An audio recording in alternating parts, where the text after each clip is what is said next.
Ugogo UJohanna Mazibuko engaba neminyaka eyikhulu namashumi amabili nesishiyagalombili, kodwa usakuthanda ukuba nabantu kanti uyazithandela nokuya ngasethunjini. Phela uthe uma ezwa ukuthi SABC ifuna ukumvakashela wacela ukuba imphathele kokumaya. Lenkehli izithandela kakhulu inyama yenkukhu.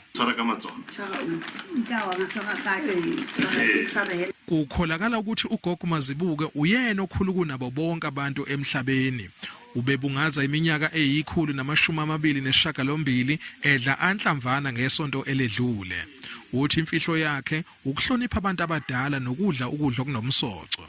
Ya stampa, ya liphuthi, ya mmidi, ya ting, ya mabele, ya papa ka lebese. Mara jano ntho tshwantse le etse le bana le kitse go le bana.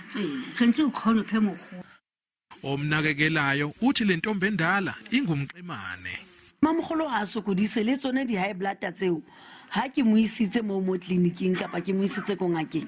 Doctor a re ha diyo di high blood tseo. Inhlangano engenza inzuzo iAdopt and Elderly ithi nethemba lokuthi ugogo Mazibuko maduze nje angasamanyezele njengokhule kunabo bonke abantu emhlabeni osadla anhlamvana. It's never late, and it is not even the thing that much about the Guinness Book of. As long as we, his people in Africa, we know there is that person. We are happy that we know that there is someone who is 128 years. Tomorrow, start a new year. The memories have gone away. And then we want to say we love you. Granny, happy birthday.